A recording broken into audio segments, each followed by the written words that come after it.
Rave పార్టీలో మీరు దొరికిపోయారు, టెస్ట్లో పాజిటివ్ వచ్చింది. మీరు మధ్యలో ఒక వీడియో బయట రిలీజ్ చేశారు, దాని గురించి కూడా కాంట్రవర్సీ. ఒక సెలబ్రిటీ దొరికేసింది. ఈ న్యూస్ జనాలు చూసేస్తారు. నెగిటివ్ పబ్లిసిటీ ఇచ్చేద్దాం. మీరు రేవ్ పార్టీ అంటున్నా, నేను బర్త్డే పార్టీ అంటున్నాను ఫస్ట్ నుంచి. సో వాళ్ళు మంచోళ్ళు కాకపోతే నేనెందుకు అంత దూరం వెళ్తాను?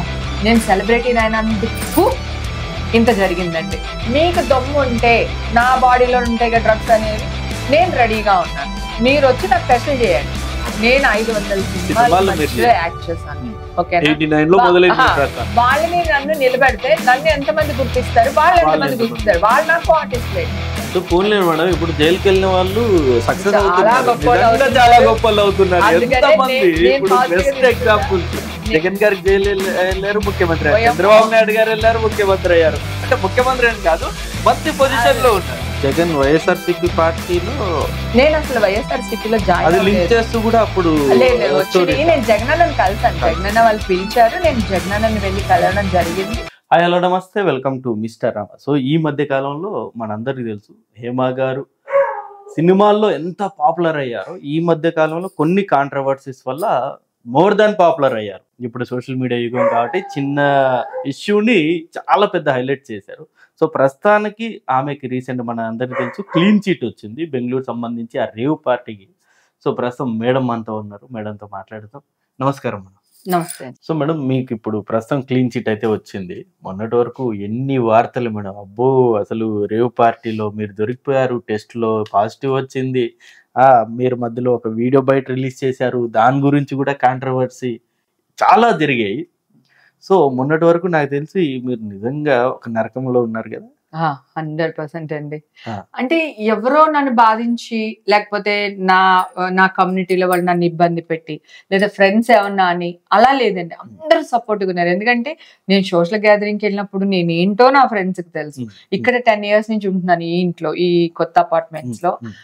వచ్చినప్పటి నుంచి నేనేంటో నా సొసైటీకి తెలుసు. ఎవ్వరు ఏమనలేదండి, ఓన్లీ మీడియా వాళ్ళు. మీడియా వాళ్ళు కూడా వాళ్ళు సీఈఓలు నాకు చాలా క్లోజు. ఆ ఛానల్ కి ఎండీస్ ఎవరు ఉన్నారో వాళ్ళ పార్టీస్ కి నేను వెళ్ళాను. నేను అసలు ఇక్కడే పెరిగాను, ఇక్కడే పుట్టాను. నేను అంటే మీడియా ముందే ఉంటాను. అంటే మూవీస్, సినిమా ఇది తప్ప నాకు వేరే ప్రపంచమే తెలియదు. నేను వీళ్ళ ముందే ఉంటాను, వీళ్ళందరికీ తెలుసు. కానీ ఒక సెలబ్రిటీ దొరికేసింది. ఈ న్యూస్ జనాలు చూసేస్తారు. నెగిటివ్ పబ్లిసిటీ ఇచ్చేద్దాం. దీంట్లోనే ఉన్నారు తప్ప నేనంటూ ఆ పార్టీకి వెళ్లకుండా ఉండుంటే నిజంగా అసలు మీరు ఎందుకు వెళ్ళాల్సి వచ్చింది మేడం? ఒక్క నిమిషం, నేను కంప్లీట్ చేశానండి, ప్లీజ్ సారీ. నేనంటూ గనక సెలబ్రిటీని అయ్యి ఉండకుండా ఆ పార్టీకి నేను వెళ్లకుండా ఉండుంటే ఆ పార్టీ ఇంత పబ్లిసిటీ వచ్చేది కాదు. పాపం అంతమంది ఇబ్బంది పడేవాళ్ళు కాదు. ఎందుకంటే పార్టీకి వచ్చిన ప్రతి ఒక్కళ్ళు చేయలేదు, అక్కడికి వచ్చిన కొంతమంది చేశారు. ఆ పార్టీ అబ్బాయి వాళ్ళు ఎవరైతే ఇచ్చారో వాళ్ళు కూడా చాలా మంచోళ్ళు.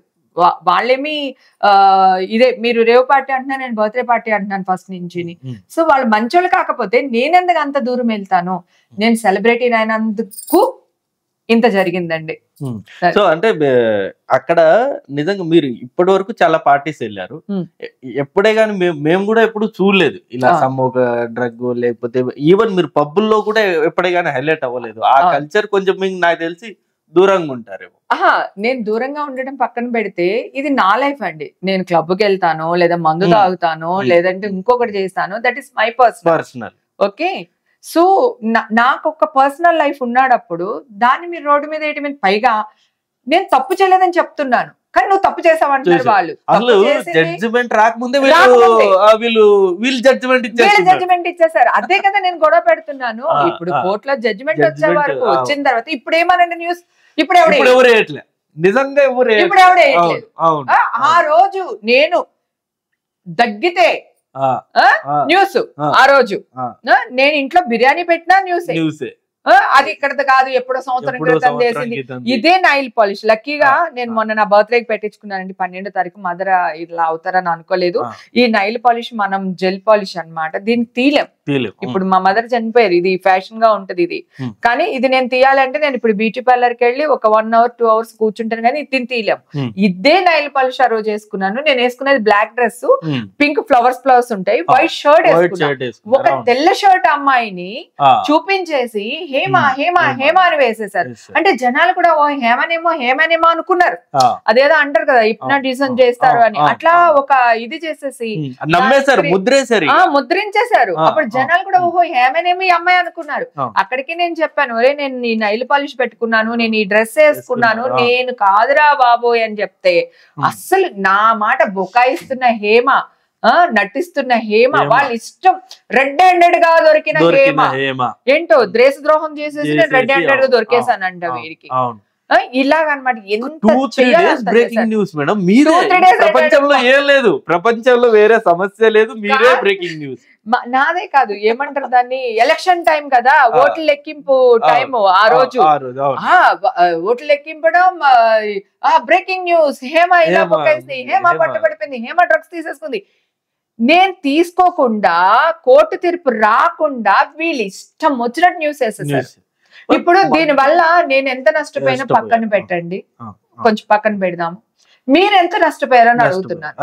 ఇప్పుడు నేను గొంతెత్తాను, నాకు కోర్టులో వచ్చింది, ఇప్పుడు మీరు వేసింది ఫేక్ అని అందరికీ అర్థమైపోయింది. ఆ రోజు కూడా చెప్పాను, ఫేక్ న్యూస్ వేయకండి, ఇక్కడ వీళ్ళ దగ్గర నా టెస్టులు లేవు, నేను ఇప్పుడే ఇస్తున్నాను, నన్ను అరెస్ట్ చేసే రోజుని చెప్తున్నాను. నేను నాకు అరెస్ట్ చేస్తారని కూడా తెలియదండి, అసలు ఎందుకు అరెస్ట్ చేశారో కూడా తెలియదు. నేను ఒక్కదాన్ని వెళ్ళానండి, నేను అక్కడికి నేను ఒక్కదాన్ని వెళ్ళాను స్టేషన్ కి, ఇక్కడ నుంచి బెంగళూరు హైదరాబాద్ నుంచి ఒక్కదాన్ని వెళ్ళాను, లాయర్ని కూడా తీసుకెళ్లేదు, నేను ఒక్కదాన్ని వెళ్ళాను. నేను వాళ్ళు వివిధ రకాలుగా క్వశ్చన్స్ అడిగారు. నేను ఎన్ని అడిగినా నేను ఒకటి చెప్పాను, నేను డ్రగ్స్ తీసుకోలేదు, నేను పార్టీకి వచ్చిన మాట వాస్తవం, వెళ్ళిపోయిన మాట వాస్తవం, ఈ టైంకి వచ్చాను, ఈ టైంకి ఎందుకు వచ్చింది మేడం. అందుకే మళ్ళీ న్యూస్ డిలీట్ చేశారు వీళ్ళందరూ వేసి, పెద్ద పెద్ద ఛానల్ వాళ్ళు. అప్పుడు ఇచ్చేసాను కదా, నేను ఇక్కడే నుంచుని ఒక వీడియో టెలికాస్ట్ చేశాను, మీకు దమ్ము ఉంటే నా బాడీలో ఉంటాయి కదా డ్రగ్స్ అనేది, నేను రెడీగా ఉన్నాను, మీరు వచ్చి నాకు టెస్టులు చేయండి, ఓకే, ఒకవేళ పాజిటివ్ వస్తే నేను మీ కాల్ పట్టుకుంటాను, ఒకవేళ నెగిటివ్ వస్తే మీరేం చేస్తారో చెయ్యండి అని చెప్పి ఛానల్స్ పెద్దవాళ్ళ పేర్లు, అందరి పేర్లు చెప్తూ, ప్రతి చౌదరి గారు, నాయుడు గారు, మన వీళ్ళందరి పేర్లు కూడా, ఎవరెవరైతే న్యూస్ ఛానల్స్ ఓనర్స్ ఉన్నారో, సిఇఓలు ఉన్నారో వాళ్ళ పేర్లు చెప్పి మరి ఛాలెంజ్ చేశాను. ఒక్కటి రాలేదు, విమర్శలు చేయడానికి ముందున్నారు. అది ఓకే, ఇప్పుడు వచ్చింది కదా, నిన్నటి నుంచి నాకు మీడియా వాళ్ళు తెలిసిన వాళ్ళు ఉంటారు కదా, అందరికి నేను ఫోన్ చేసి చెప్తూ వచ్చాను. అంటే 3వ తారీఖుది ఎవరికి చెప్పలేదు, ఎందుకంటే అఫీషియల్ గా నాకు పేపర్స్ రావాలి, అనౌన్స్ చేయొద్దు అన్నారు, చేయలేదు. ఇంకా మళ్ళీ మదర్ చనిపోయారు, నాకు ఆ గ్యాప్ రాలేదు, వీళ్ళతో మాట్లాడే ఆ గ్యాప్ రాలేదు. సరే ఇప్పుడు వచ్చింది, వీళ్ళందరికీ నేను న్యూస్ లీడర్స్ కి, న్యూస్ వాళ్ళకి అందరికి చెప్తే, వాళ్ళ గ్రూపుల్లో పోస్ట్ చేపిస్తే ఒక్కటి రియాక్ట్ అవ్వలేదు, ఒకడు బ్రేకింగ్ న్యూస్ లేదు, కూర్చోబెట్టి జనాలందరినీ కూర్చోబెట్టేసి డిబేట్లు పెట్టారు. ఈ రోజు ఎందుకు డిబేట్లు చేయట్లేదు వీళ్ళు?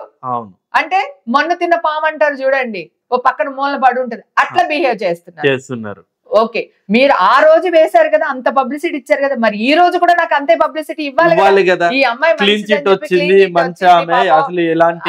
చేయలేదు అని చెప్పి ఇవ్వాలి కదా. పొరపాటు ఎవడైనా పడతాడు, నేను కూడా మంచిదని ఏం కాదు, నేను పొరపాటు పడతాను. శుద్ధ పూసుని, నేను శుద్ధ పూసుని కాదు, గుండ్లు చీల్చి మెళ్ళ వేసుకునే టైప్, ఓకేనా. ఎలాగోలా అని బతికేయచ్చు అనుకునే వాళ్ళు పర్వాలేదండి, ఇలాగే స్ట్రైట్ గా బతకాలనుకున్న వాళ్ళకి చాలా ప్రాబ్లం. అంటే మీరు అందులోనూ చాలా స్ట్రైట్ ఫార్వర్డ్, ఇండస్ట్రీలో ప్రతి అంశం గురించి కూడా మీరు అసలు ముక్కుసూటిగా మాట్లాడతారు. అందరూ హేమక్కలాగా ఉండాలి, హేమక్కలా మాట్లాడాలి, హేమక్కలాగా ధైర్యంగా ఉండాలి అని చాలా మంది నన్ను రోల్ మోడల్ గా తీసుకునే వాళ్ళు కొన్ని లక్షల మంది ఉన్నారు. వాళ్ళకి నేను డ్రగ్స్ తీసుకుని, లేకపోతే నేను ఇంకొకటి చేసి వాళ్ళకి ఏం మెసేజ్ ఇద్దాం అనుకుంటున్నాను చెప్పండి. కొంతమంది ఆడవాళ్ళు నన్ను చూసి చావాలనుకున్న వాళ్ళు కూడా బతకొచ్చిన వాళ్ళు కొన్ని వందల మంది ఉన్నారు. అది నా ఫ్రెండ్స్ కి తెలుసు, నాకు తెలుసు. సో అలాంటి వాళ్ళకి నేను ఏం సమాధానం చెప్పాలి? అది తప్పు కదా. ఇప్పుడు చూడండి, ఒక్కటి రావట్లేదు చూడండి ముందుకి. మళ్ళీ వాడు వీడు అన్నానని మీరు ఫీల్ అయిపోకండి, నా భాష ఇంత, నేను ఇట్లానే మాట్లాడతాను. నన్ను ఎదవా అన్న తర్వాత ఆటోమేటిక్ గా నేను కూడా అలాగే అనాల్సి వస్తుంది. మీరు ఇలా మాట్లాడడంలో తప్పులేదు, ఎందుకంటే మీ కో స్టార్స్ డిబేట్ లో పాల్గొని మీ మీద విమర్శలు చేశారు. తెలిసిన వాళ్ళు మీరు కో స్టార్స్ అని మాట్లాడుతున్నారు కదా, వాళ్ళు ఎన్ని వందల సినిమాలు యాక్ట్ చేశారండి? ఎన్ని వందల సినిమాలు యాక్ట్ చేశారు, నేను 500 సినిమాలు యాక్ట్ చేశాను. వాళ్ళని నన్ను నిలబెడితే నన్ను ఎంతమంది గుర్తిస్తారు, వాళ్ళు ఎంతమంది గుర్తిస్తారు. వాళ్ళు నాకు ఆర్టిస్టులు ఏంటండి, అసలు ఆర్టిస్టులు అయ్యి ఉండొచ్చు కదా, పేడ ఆర్టిస్టులు. పాపం అడుక్కునే వాళ్ళని కూడా తీసుకొచ్చి కూర్చోపెట్టాడండి ఆడెవడో RTV రెడ్ టీవీయో ఏదో టీవీ ఎదవా వాడు. వాళ్ళకి పాపం వాళ్ళు ఫోన్ చేశారు, అక్క మమ్మల్ని క్షమించక్క అని చెప్పేసి. ఆ వైజాగ్ అతను ఎవరు కొంచెం తేడాగుంటారు అతను, ఈ ఇంకొకళ్ళు ఇద్దరు వాళ్ళు ఫోన్ చేసి, అక్క మమ్మల్ని క్షమించక్క, మాకు తెలీదు, మాకు ఒక్కొక్కరికి 10,000 ఇచ్చారంట వాళ్ళకి. ఫోన్లేండి నా మీద చెప్పించడానికి 10,000 ఇచ్చి తెచ్చుకున్నారంట ఆ అడుక్కునే ముసలోడికి వీళ్ళకేని. వాళ్ళ వాయిస్లన్నీ నా దగ్గర ఉన్నాయి. ఆ పిల్లలు ఎవరైతే, నేను ఫోన్ చేయలేదు వాళ్ళకి ఎవరికి, వాళ్ళు నాకు ఫోన్ చేసి బాధపడ్డారు, క్షమించక్క మాకు అది ఇది అని. సరే నా వల్ల పాపం వాళ్ళు ఒక 2 రోజులు హ్యాపీగా ఫుడ్ తిని ఉంటారు కదా అని నేను వాళ్ళని వదిలేసాను. అందుకే వాళ్ళ మీద ఎవరి మీద కేసులు పెట్టలేను. ఓన్లీ ఇప్పుడు ఎవరైతే మీరు సోకాళ్ళు కో ఆర్టిస్టులు అంటున్నారు, వాళ్ళు నా కో ఆర్టిస్టులు అయ్యే కాదు. ఓకేనా, అయితే మీ గురించి తెలిసి ఇలా మాట్లాడు అది తప్పకుండా. వాళ్ళు ఏంటంటే వాళ్ళకి ఫేమ్ లేదు. ఇప్పుడు నేను ఫేమ్ ఉన్నాను కనుకే కదా నన్ను మెగాస్టార్ చిరంజీవి చేసి బ్యాడ్ న్యూస్ గుడ్ న్యూస్ వేశారు మీడియా వాళ్ళు. నా వల్ల కదా పాపం మిగతా వాళ్ళు సఫర్ అయ్యారు ఆ పార్టీలో ఉన్న వాళ్ళు. నేనంటూ లేకపోతే అసలు అంత ఇష్యూనే అయ్యి ఉండేది కాదు పాపం వాళ్ళందరికీ. బికాస్ ఆఫ్ మీ వాళ్ళకి పాపం ఇష్యూ అయింది. ఎందుకంటే అక్కడ అందరూ డ్రగ్స్ తీసుకోలేదు, ఎవరో కొంతమంది తీసుకున్నారు. అది సో ఇట్లా జరుగుతూ పోతా ఉంటది అన్నమాట. ఇప్పుడు మీ ఇన్సిడెంట్ లో నాకు తెలిసి మీరు ఎంత బాధపడ్డారో మీ ఫ్యామిలీ కూడా అంతే సఫర్ అయింది. దాని డబుల్ నాకు తెలిసి మీ అమ్మాయి కావచ్చు, మదర్ కావచ్చు, రీసెంట్ గా పాస్ అయ్యారు. వాళ్ళు ఏ రకంగా వాళ్ళు తట్టుకున్నారు మేడం దీన్ని? మీరు అంటే ఎలా చెప్పారు? వాళ్ళు ధైర్యం ఏం చెప్పారు? వాళ్ళే నాకు ధైర్యం చెప్పారు. నా బిడ్డ నాకు ధైర్యం చెప్పింది, నా పక్కనుంది మా మమ్మీ నాకు ధైర్యం చెప్పింది. కాకపోతే మమ్మీ ఏంటంటే ఊర్లో ఉంటారు కదా, ఊర్లో వాళ్ళు ఏంటంటే ఏంటి అక్కకి ఇలా అయిందంట అక్కకి ఇలా అయిందంట అని వచ్చి అడుగుతుంటారు కదా, అడుగుతారు కదా. నేను పరువు కోసం చచ్చిపోవడానికి రెడీగా ఉన్న మనిషిని నేను. సో ఇట్లాంటివి వచ్చినప్పుడు ఊర్లో ఎట్లా ఫేస్ చేయగలుగుతుంది మమ్మీ? ఆల్రెడీ ఆవిడకి వయసు కూడా పెద్దది కదా. సో ఆవిడ చాలా కృంగిపోయారు. ఈ 10 days మీరు జైల్లో ఉన్నారు కదా? 10 days జైల్లో లేనండి, 3 days జైల్లో ఉన్నాను. 4th day నన్ను ఎంక్వైరీ కోసం బయటికి తీసుకొచ్చారు. 5th day ఏమంటారు బెయిల్ వచ్చింది. 3 days ఎలా ఉండింది మేడం మీకు? చేయని తప్పుకి మీరు లోపల ఉండాల్సి వచ్చింది. నేను చాలా ధైర్యంగా ఉన్నానండి, నేను తప్పే చేయలేదు. నేను తప్పు చేస్తే కదా భయపడతాను. నా ఫోన్ లోంచి ఒక్కరికి కాల్ వెళ్ళలేదండి నన్ను కాపాడడానికి. ఎవరికి చేయలే నేను. అసలు ఫస్ట్ ఆఫ్ ఆల్ నన్ను అరెస్ట్ చేస్తారనే తెలియదు. ఆ హాస్పిటల్లో మీడియా ముందు మాట్లాడాను, నా బ్లడ్ టెస్ట్లు లేవు, ఇప్పుడే ఇస్తున్నాను. ఈ టెస్ట్లు వస్తేనే కదా నాకు పాజిటివ్ నెగిటివ్ తెలుస్తుంది. ఈ టెస్ట్లు నేను ఇప్పుడే ఇస్తున్నాను, ఇది రాకుండా మీరు ఫేక్ న్యూస్ వేయకండి అంటే ఓవర్ యాక్టింగ్ చేస్తేనే హేమని ఇచ్చారు. సో అప్పుడు వాళ్ళు అక్కడ నుంచి మీడియా వాళ్ళకి దొరకకుండా ఏకంగా ఎంత స్పీడ్ లో నన్ను తీసుకెళ్లారంటే అంత స్పీడ్ లో.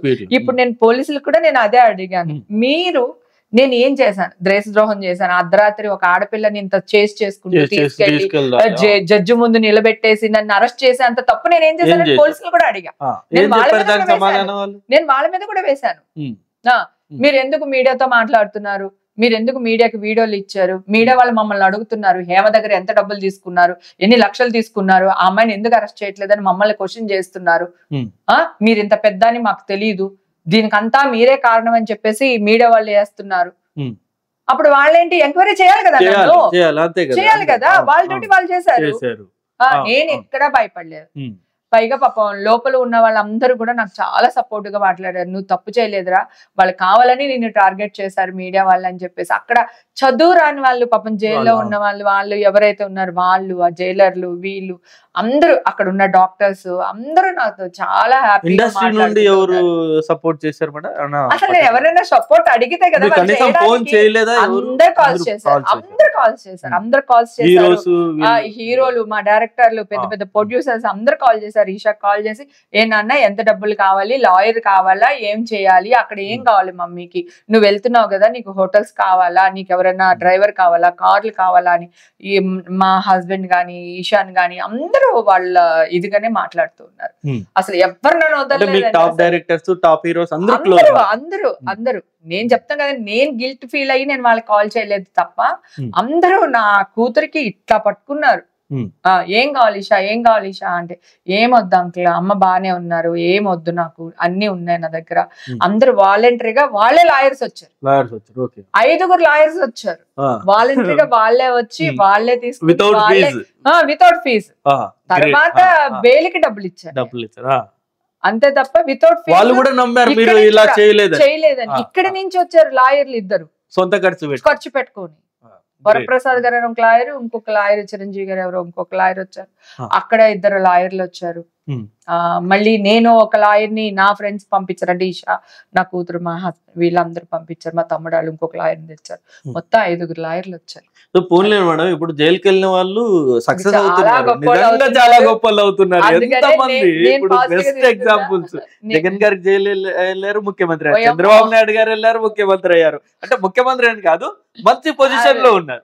మేబీ మీరు కూడా నెక్స్ట్ ఏంటి మేడం స్టెప్? నెక్స్ట్ సినిమాలా, రాజకీయాల్లో ఏంటి? లేదు, మూవీస్ లో యాక్ట్ చేస్తాను. ఎందుకంటే చాలా మంది లేడీస్ నా చేతులు పట్టుకొని, ఇవరే ఫైటర్ రా, నువ్వే తప్పు చేయు, మాకు తెలుసు, నువ్వు అలాగే నిలబడు, ఎదురిచ్చి నిలబడు, మేమందరం నీ వెనకాల ఉన్నామని. నేను ఎక్కడికి వెళ్ళినా, పెళ్లిళ్ళకి వెళ్ళినా, గుళ్ళకి వెళ్ళినా అందరూ చెప్తూనే వచ్చారు. వాళ్ళ అభిమానం ఎక్కడి నుంచి వచ్చింది? మూవీస్ నుంచి వచ్చింది, నేను చేసిన క్యారెక్టర్స్ బట్టి వచ్చింది.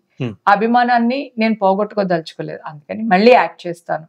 సో ఫ్యూచర్ చూద్దాం. ఇప్పుడు ఇండస్ట్రీలో పలానా వ్యక్తి దగ్గరికి వెళ్ళి కలవాలని మీరు ఏమన్నా అనుకుంటున్నారా? అంటే అలా ఏం లేదు. నాకు సుకుమార్ గారు, త్రివిక్రమ్ గారు, జగన్ అన్న, వీళ్ళందరూ నా క్లోజే కదా. నేను ఎవరిని అడిగినా ఏదో ఒక వేషం. అంటే నేను అంటుంది, ఈ ఇన్సిడెంట్ బయటపడిన తర్వాత ఒక వ్యక్తి అంటే లైక్ నిన్నటి నుంచి లేదు, నిన్నటి నుంచి అందరు కాల్స్ చేస్తూ వస్తున్నారు, నువ్వు మామూలు దాని కాదురా, నువ్వు సాధించావు అది ఇది అని ఫోన్లు చేస్తూనే. ఇప్పుడు రిలీఫ్ గా పడుకోగలుగుతున్నారా? నేను అప్పుడు కూడా బానే పడుకున్నాను, కాకపోతే ఎక్కడికైనా వెళ్ళినప్పుడు ఒక గిల్ట్ ఉండిపోయేది. ఎందుకంటే నేను చేయని తప్పుకు వీళ్ళు ఇంత న్యూస్ వేశారు. ఇప్పుడు కింద స్థాయిలో వాళ్ళు ఉంటారు, వాళ్ళకి ఎలా తెలుస్తుంది? ఊర్లలో ఇంకా స్టిల్ అలాగే అనుకుంటారు కదా, వాళ్ళ దాకా వెళ్ళదు. మరి వీళ్ళు అంత పబ్లిసిటీ ఇచ్చారు, ఇప్పుడు ఇస్తున్నారా? లేదు. మరి ఎందుకు ఇవ్వట్లేదు? సో మీ ఎంటైర్ ఎపిసోడ్ లో ప్రధాన విలన్ మీడియానేనా? అంతే, పట్టించింది మీడియానే, జైలు పంపించింది మీడియానే, ఆల్మోస్ట్ వాళ్ళ క్రియేషన్ అంతే, చేయని తప్పుకి. సో హోప్ సో మీరు మళ్ళీ సినిమాల్లోకి అయితే మీరు మళ్ళీ బౌన్స్ రావాలని అనుకుంటున్నాను, భగవంతుడి దయ వల్ల. రాజకీయాల్లో అంటే రాజకీయాలకి ఇంకా టైం ఉంది కదా, సినిమాల కంటే రాజకీయాల్లో ఎక్కువ సక్సెస్ అవ్వచ్చు. రాజకీయాల్లోకి వెళ్తే ఒక ఫుల్ అటెన్షన్ ప్రజల మీద పెట్టాలి. ఓకే, నా మైండ్ సెట్ ఇంకా నేను ఫుల్ ఫ్లెడ్జ్డ్ గా రాజకీయాల్లోకి వెళ్లే మైండ్ సెట్ లో. జనసేన పార్టీ అయితే మీలాంటి వాళ్ళకి అంటే నిజంగా వెల్కమింగ్ చెప్తుంది. అది జనసేన అవ్వచ్చు, ఇంకొక పార్టీ అవ్వచ్చు, ఏదైనా అవ్వచ్చు, కానీ నాకు ఇప్పుడు నా మైండ్ సెట్ ఏంటంటే నిజంగా నేను చిల్ అవుతున్నాను. ఆడు ఎంతైనా బూతులు రాసుకో, ఏమన్నా రాసుకో, నా లైఫ్ ఇది, నేను చిల్ అవుతున్నాను. నేను చిన్నప్పటి నుంచి కష్టపడుతున్నాను. నేను ఇప్పుడు గత 4 సంవత్సరాల నుంచి నేను హ్యాపీగా నేను వెళ్ళాలన్న చోటుకి వెళ్తున్నాను, ఉండాలన్న చోటు ఉంటున్నాను. ఇది వరకు అంతా ఫ్యామిలీ, కిచెన్, షూటింగ్లు తప్ప నా లైఫ్ లో ఆంట్లు తప్ప ఏమీ లేదు. ఇప్పుడు ఇంకొకటి మేడం, మీరు జగన్ వైఎస్ఆర్సీపీ పార్టీలో, నేను అసలు వైఎస్ఆర్సీపీలో జాయిన్ లేదు. నేను జగనన్నని కలిసాను, జగనన్న వాళ్ళు పిలిచారు, నేను జగనన్నని వెళ్ళి కలవడం జరిగింది. నేను జగనన్నకి నేను కొన్ని విషయాలు మాట్లాడాను. సో తర్వాత ఇంకా నేను వెళ్ళడం కుదరలేదు, మాట్లాడలేదు. నేను ఇప్పుడు అసలు రాజకీయాల గురించి ఆలోచించుకోలేదు. నేను చిల్లింగ్ మూడ్ లో ఉన్నాను, ఇప్పుడు చిల్ అవుతున్నాను. సో నేను కొన్ని రోజుల తర్వాత ఫుల్ ఫ్లెడ్జ్డ్ గా, అంటే ఇంకా మిగతా సినిమాలు గిన్మాలు లేకపోతే ఈ సరదాలు సంతోషాలు అన్ని వదిలేసుకోవాలి. 24/7 ప్రజలతో ఉండాలి, ప్రజల్లో మంచి చెడుల్లో ఉండాలి, ప్రజల సంతోషంలో నేను ఉండాలి. ఆ మైండ్ సెట్ ఇప్పుడు నాకు లేదు. నాకు కొంచెం మైండ్ సెట్ వచ్చినప్పుడు డెఫినెట్ గా, అంటే ఇంకా ఫుల్ 100% వాళ్ళతో ఉండాలి అని నేను అనుకున్నాను. ఓన్లీ సినిమాలే, అది కూడా ప్రజల కోసమే. ఎందుకంటే నన్ను ఇంత అభిమానిస్తున్నారు కదా, ఈ అభిమానం మొత్తం ఇంత పెద్ద న్యూస్ లేసినా ఎవడు నమ్మలేదు అంటే నా క్యారెక్టరే కదా, నా మూవీసే కదా, మళ్ళీ యాక్ట్ చేయాలని చేస్తున్నాను, ట్రై చేస్తున్నాను. So thank you very much madam. Hopes మీరు కూడా ఒక బిగ్ అదేమంటారు, ఒక నరకం లాంటి దీని నుండి బయటపడ్డారు. మళ్ళీ డెఫినెట్ గా సిల్వర్ స్క్రీన్ మీద అయితే చూస్తాము. అలాగే, thank you very much. Thank you.